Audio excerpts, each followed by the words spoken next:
നമ്മൾക്കൊരു കഥ കേട്ടാലോ? ഒരു നവദമ്പതികൾ വിവാഹത്തിന് ശേഷം സ്വന്തം വീട്ടിലേക്ക് മടങ്ങുകയായിരുന്നു. ഇടയ്ക്ക് അവർക്ക് ഒരു നദി മുറിച്ചു കടക്കേണ്ടതായിട്ടുണ്ടായിരുന്നു.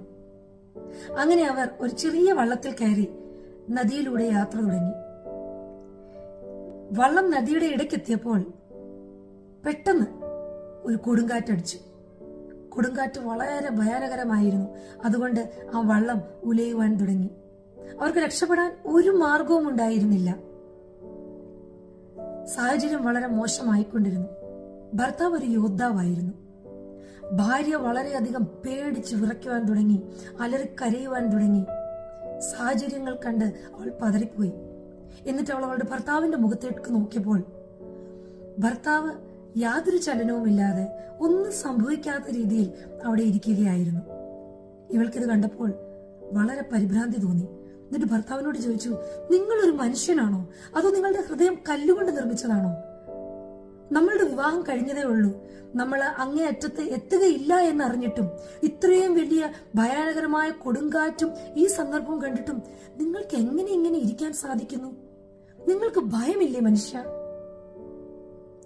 യോദ്ധാവായ ഭർത്താവ് ഇത് കേട്ട് സ്വന്തം പക്കലുണ്ടായിരുന്ന വളരെ മൂർച്ചയുള്ള ഒരു വാളെടുത്ത് ഭാര്യയുടെ കഴുത്തിന്മേൽ വെച്ചു.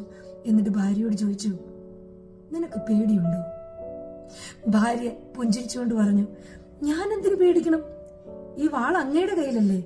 അങ്ങേക്ക് എന്നോട് വളരെയധികം സ്നേഹമുണ്ടെന്ന് എനിക്കറിയാമല്ലോ. ഭർത്താവ് ആ മറുപടി കേട്ടിട്ട് വാള് തിരിച്ചെടുത്തു വെച്ചു. എന്നിട്ട് ഭാര്യയോട് പറഞ്ഞു, എന്റെ മറുപടിയും ഇത് തന്നെയാണ്. എനിക്കറിയാം എന്റെ ദൈവം എന്നെ വളരെയധികം സ്നേഹിക്കുന്നുണ്ടെന്ന്. ഈ കൊടുങ്കാറ്റും ഈ പരിസ്ഥിതിയും അവന്റെ നിയന്ത്രണത്തിലാണെന്നും എനിക്ക് നന്നായിട്ടറിയാം. അതുകൊണ്ട് ഞാൻ ഒന്നും ഭയക്കുന്നില്ല. ഇന്ന് നമ്മുടെ ജീവിതത്തിൽ എന്ത് സംഭവിച്ചാലും, അഥവാ നമ്മൾ മരിക്കുകയാണെങ്കിലും അതും നന്മയ്ക്കായിട്ടാണ്, നല്ലതിനു വേണ്ടി മാത്രമാണ്. അഥവാ നമ്മൾ ഇവിടെ നിന്ന് രക്ഷപ്പെടുകയാണെങ്കിൽ അതും ദൈവഹിതം, അതും നന്മയ്ക്ക് വേണ്ടി മാത്രമായിരിക്കും. പ്രിയമുള്ളവരെ, എന്ത് വലിയൊരു വിശ്വാസത്തെയാണ് നമ്മൾ ഇവിടെ കാണുന്നത്. ഇന്ന് നമ്മളുടെ വിശ്വാസം എവിടെയാണ്? ആരിലാണ്? മനുഷ്യനിലോ, അതോ സൃഷ്ടിയിലോ, അതോ സകലവും നിർമ്മിച്ച സകലത്തെയും നിയന്ത്രിക്കുന്ന കർത്താവായ ദൈവത്തിലോ, സൃഷ്ടികർത്താവിലോ? പലപ്പോഴും നമ്മൾ വിശ്വാസത്തെ പറ്റി പ്രസംഗിക്കാറുണ്ട്, പറയുവാറുണ്ട്, പാടാറുമുണ്ട്. എന്നാൽ വലിയ വിഷമ പരിസ്ഥിതികൾ വരുമ്പോൾ നമ്മുടെ വിശ്വാസം പതറിപ്പോകാറുമുണ്ട്. നമ്മൾ അപ്പോൾ മറന്നു പോകാറുണ്ട്, നമ്മളുടെ ദൈവം ചെങ്കടലിൽ കൂടി വഴിയൊരുക്കിയ ദൈവമാണെന്നും കൊടുങ്കാറ്റിനെ ശാന്തമാക്കിയ ദൈവമാണെന്നും നമ്മൾ മറന്നു പോകാറുണ്ട്.